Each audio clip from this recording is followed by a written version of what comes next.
ಈಗಷ್ಟೇ ಬರ್ತಾ ಇರುವಂತಹ ಸುದ್ದಿ, ಕಾನ್ಫಿಡೆಂಟ್ ಗ್ರೂಪ್ನ ಸಂಸ್ಥಾಪಕ ಮುಖ್ಯಸ್ಥ ಆತ್ಮಹತ್ಯೆಯನ್ನ ಮಾಡಿಕೊಂಡಿರೋದು.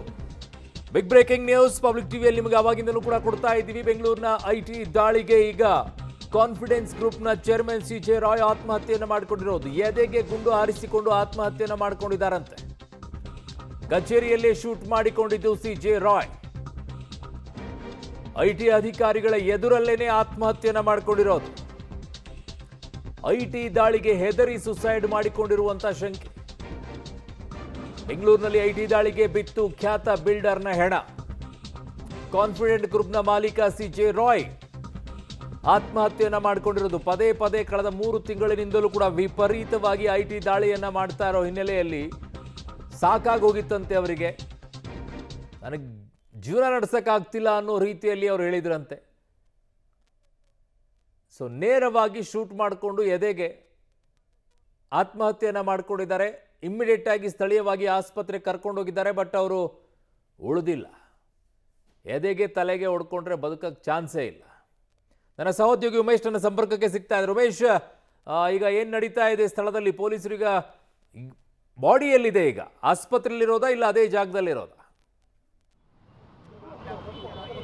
ಅರುಣ್, ಈಗ ಅವರ ಮೃತದೇಹ HSR ಲೇಔಟ್ನ ಖಾಸಗಿ ಆಸ್ಪತ್ರೆಯಲ್ಲಿ ಇರುವ ಬಗ್ಗೆ ಮಾಹಿತಿಗಳು ಲಭ್ಯ ಆಗ್ತಾ ಇದ್ದಾವೆ. ಇನ್ನು ನೋಡ್ತಾ ಇರ್ಬೋದು, ಈಗಷ್ಟೇ ಐಟಿ ಅಧಿಕಾರಿಗಳು ಕೂಡ ಏನು ಇವತ್ತು ದಾಳಿ ನಡೆದಿರೋ ಅಲ್ಲಿಂದ ಆ ಕಚೇರಿಯಿಂದ ಹೊರಡೋದಕ್ಕೆ ಬೇಕಾದಂಥ ಎಲ್ಲ ಸಿದ್ಧತೆ ಮಾಡ್ಕೊತಾ ಇರುವಂಥದ್ದು.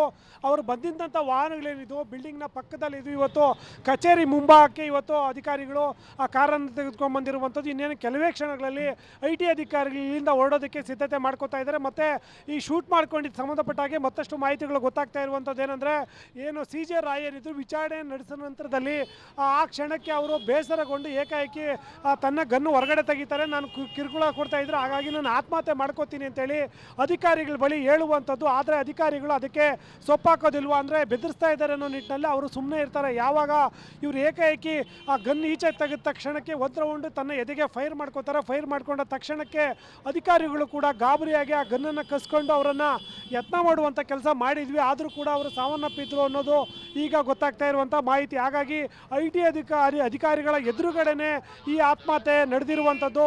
ನಡೆದಂಥ ವೇಳೆಯಲ್ಲಿ ಅವರು ಬೆದರಿಕೆ ಆಗ್ತಾ ಇದ್ದಾರೆ ಅಂತೇಳಿ ಐಟಿ ಅಧಿಕಾರಿಗಳು ಎಲ್ಲೋ ಒಂದು ಕಡೆ ನಿರ್ಲಕ್ಷ್ಯ ವಹಿಸಿದ್ರ ಅನ್ನೋ ಪ್ರಶ್ನೆ ಕೂಡ ಎದುರಾಗುವಂಥದ್ದು.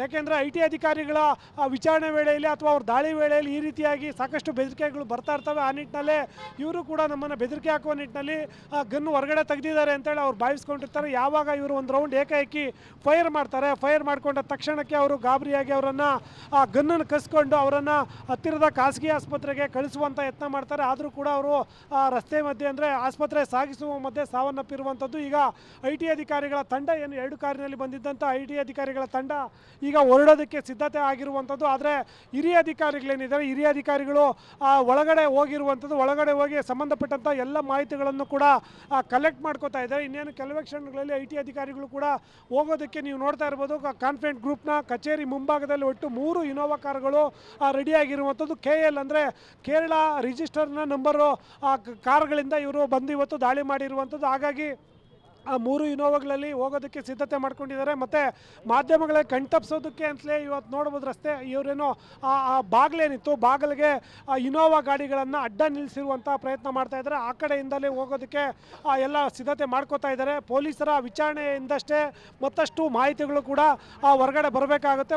ಏನೇ ಆದರೂ ಕೂಡ ಐಟಿ ಅಧಿಕಾರಿಗಳು ಅವರ ಬೆದರಿಕೆ ಈಗ ಸದ್ಯಕ್ಕೆ ಪ್ರಾಥಮಿಕವಾಗಿ ಏನು ಸಿಜೆ ರಾಯರ್ ಆರೋಪ ಮಾಡದಂತೆ ಅವರ ಕಿರುಕುಳದಿಂದಲೇ ಸಿಜೆ ರಾಯ್ ಇವತ್ತು ಆತ್ಮಹತ್ಯೆ ಮಾಡ್ಕೊಂಡಿರೋದ್ರ ಬಗ್ಗೆ ಮಾಹಿತಿಗಳು ಸಿಗ್ತಾ ಇದ್ದಾವೆ. ಹಿರಿಯ ಅಧಿಕಾರಿಗಳು ಕೂಡ ಒಳಗಡೆ ಇರೋ ನಿಟ್ಟಿನಲ್ಲಿ ಅವ್ರು ಈಚೆ ಬಂದ ನಂತರದಲ್ಲಿ ಮತ್ತಷ್ಟು ಮಾಹಿತಿಗಳು ಕೂಡ ಲಭ್ಯ ಆಗಬೇಕಾಗಿರುವಂಥದ್ದು. ಅರುಣ್, ಓಕೆ, ಹಾಗೆ ಸಂಪರ್ಕದಲ್ಲಿ ಉಮೇಶ್, ವಾಪಸ್ ಬರ್ತೀನಿ ನಿಮ್ಮ ಹತ್ರ. ಸೊ ಕಾನ್ಫಿಡೆಂಟ್ ಗ್ರೂಪ್ನ ಮಾಲೀಕ ಸಿಜೆ ರಾಯ್ ಆತ್ಮಹತ್ಯೆಯನ್ನ ಮಾಡ್ಕೊಂಡಿರೋದು, ಅದು ಐಟಿ ಅಧಿಕಾರಿಗಳ ಮುಂದೆನೆ.